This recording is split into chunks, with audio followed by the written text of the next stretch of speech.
So Arsenal land Gyökeres finally. He's announced. And he gets the number 14. We'll talk about does that add pressure to him or not? People are already talking about a comparison. Why did he make that number? And his interview and all the things that he spoke about. Of course, we'll talk about it. But Arsenal are not actually are just gonna land Gyökeres. They're gonna move on. And they have to move on now to the next target. And maybe another one after this. All depends on the outgoings and everything. It is reported that they're gonna get Eze, but is there another one coming? Especially after the news that is dropped that they are about to get rid of a massive wages at the club. Before we talk about all of this, of course, make sure to hit that like button, people. Subscribe to the channel, of course. If you're new, we're on the way to 40K with your help, with the like in the video, leaving a comment, of course, sharing the video and subscribing. We'll get to our goal soon. Thank you so much for the community and everyone that is watching these videos. Appreciate you guys so much. But Viktor Gyökeres, 55 million pounds plus 8.5 million pounds in add-ons. We broke down the add-ons before. I think that is a phenomenal deal for Arsenal. Of course, Sporting Lisbon wanted to say that Arsenal paid more, but they didn't pay more. Basically, that is what was reported. And 55 million pounds for a striker of that ilk with that many goals and how much he adds to the team is actually a bargain, in my opinion, for Arsenal that needs a number 9 in the team. But him choosing number 14, I don't think that adds any pressure. But there are rivals that keep saying, why did he do this? Why is he choosing number 14? Let me know in the comment section, do you agree with him picking number 14? Do you think that he should have chosen a different number?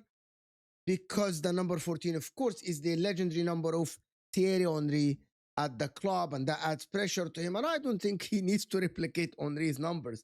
And he won't be able to replicate Henry's number. Henry is the best player in the history of the Premier League in the new era.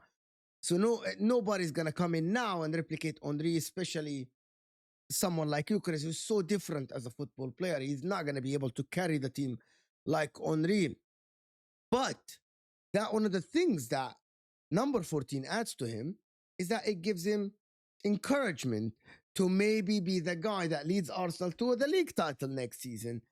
We know that Viktor Gyökeres did everything in his power to join Arsenal. He took Sporting Lisbon to a legal battle, actually, for him to join Arsenal, refused to go to training. This is a guy that will die on the pitch for Arsenal Football Club, and that is what you want at your football club. For everyone, for all the clubs in the Premier League, for all the clubs in the world, you want a player that will die for you on the pitch, that wants to be there, that is literally reducing his wages to be able to join the club. He's not joining the club asking for more money. He reduced his wages to actually join Arsenal Football Club to be the number 9 for the club. That is what you want for next season for Mikel Arteta. A lot of people are asking, will Arteta change his tactics? I don't think he needs to. Arteta is flexible already, and I mentioned this plenty of times before. The guy plays free fluid attacking football, as he did it in 2 seasons. He plays a little bit of conservative, I'm not going to say defensive, a little bit of conservative, passing around football, a little bit of like wait until the opposition have an opening so he can go and attack. He's not like all-out attack. So basically, he can play both types of football that a top club plays. With Viktor Gyökeres being at the team, now you can have that leeway of like you can play transition-based football, you can play crosses. It doesn't have to be crosses to the header, as people are going to come at me and say, Mo, he is not good with the headers. Number 1, he's a big guy. Number 2, not every team plays with like crosses and trying to head. There are other types of crosses, like what Man City did with Raheem Sterling and Leroy Sané when they used to play far post, one tap-ins at the far post. It doesn't have to be headers. But that is what Viktor Gyökeres offers. Arteta emphasized that they needed a goal scorer. And now that Viktor Gyökeres is here, that is your goal scorer. He's physical, he's intelligent, he's quick, he's so strong, and his finishing is absolutely elite. But Arsenal are not stopping there. Arsenal, as it is reported, are now focusing on Eze after the Viktor Gyökeres deal is done. And now he's announced he's going to travel to catch up with the team. Now they move to Eze. The problem is, Crystal Palace have said that They want the release clause, and Fabrizio Romano have said. But Arsenal can play that release clause in 3 installments, as it is reported. Probably there are reports that saying that Arsenal are negotiating the deal to maybe make it down, pay more upfront, but pay less than the 60 million. We'll see what happens. But I actually believe that Eze is going to be an Arsenal player. There is so much talk and so many links between the club and Eze, who his first priority is Arsenal. I think this is someone that is very similar to Viktor Gyökeres in terms of like someone who his dream is to play for Arsenal Football Club. He was released by Arsenal, I think, when he was 14, and it broke his heart, as he said in a video before. And I believe that he's going to die like to play for Arsenal. He's going to die on the pitch for Arsenal, of course, metaphorically, of course. But this is someone that Arsenal need actually tactically as well. Because we know that Martin Odegaard hadn't had his best season last season. People hope that Martin Odegaard gets back to his best, but at the current moment, he needs competition. People say it's Nwaneri, and Nwaneri is 18 years old. Eze is 27.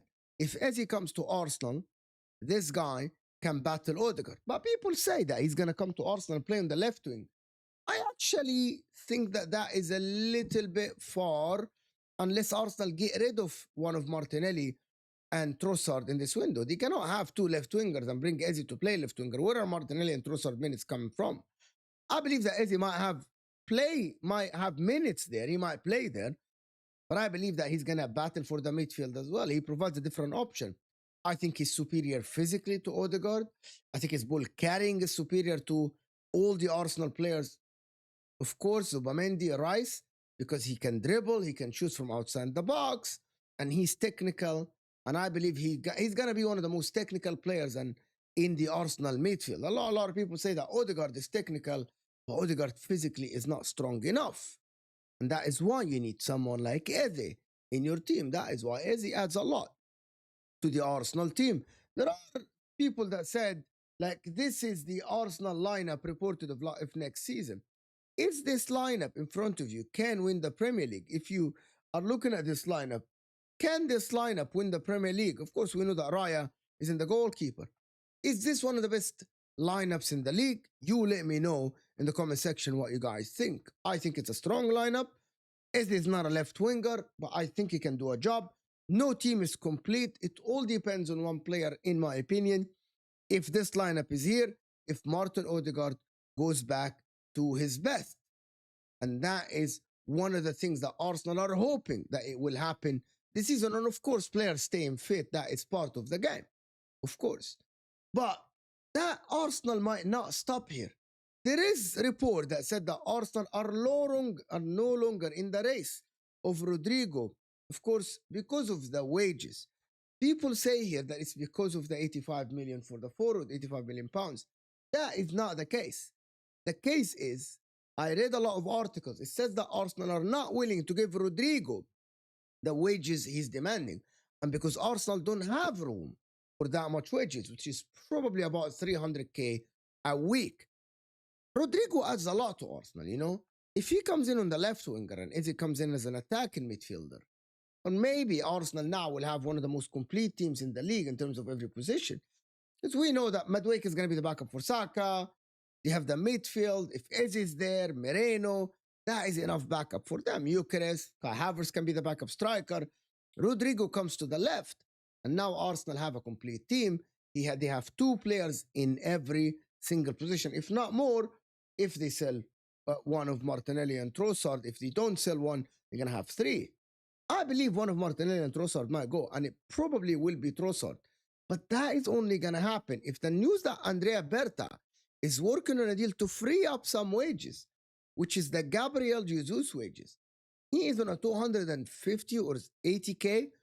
If Arsenal are able to reduce that wages, they're going to be paying only 50%. That actually gets you 140k leeway. That means that basically it is adding Rodrygo that will make only 150k until Rodrygo leaves. So basically they can do this for the next season until Gabriel Jesus is sold.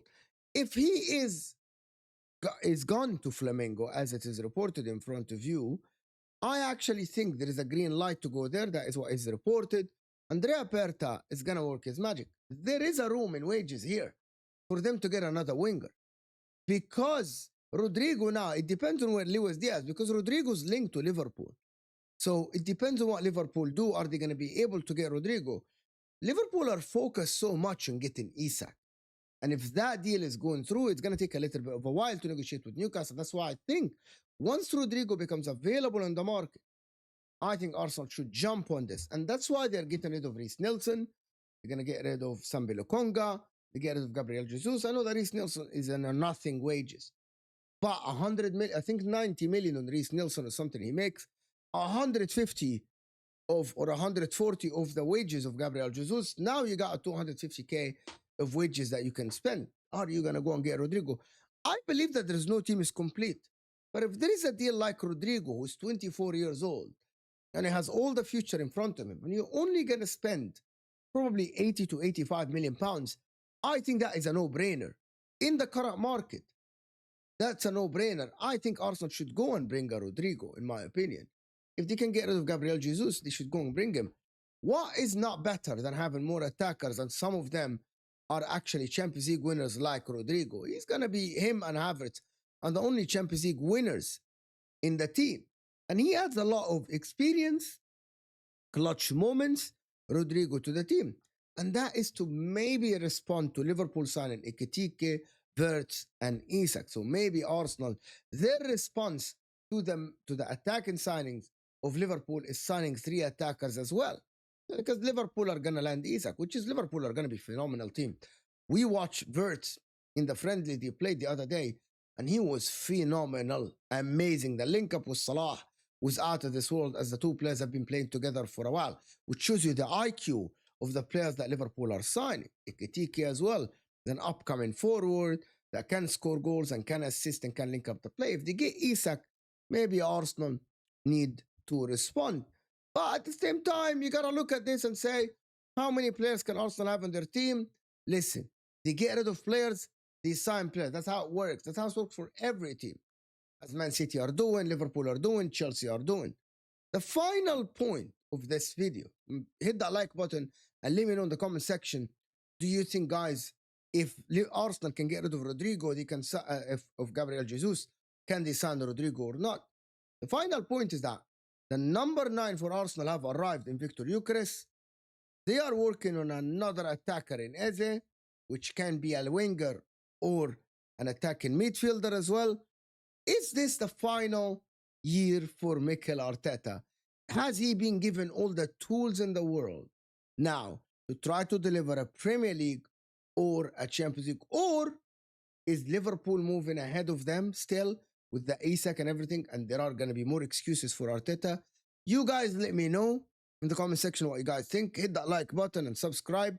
But it looks like it's going to be a very, very interesting season next season, especially with Man City now linked to more players and Chelsea strengthening their team. We are in for a great season in the Premier League. Hit that like button and subscribe, and I'll see you guys later.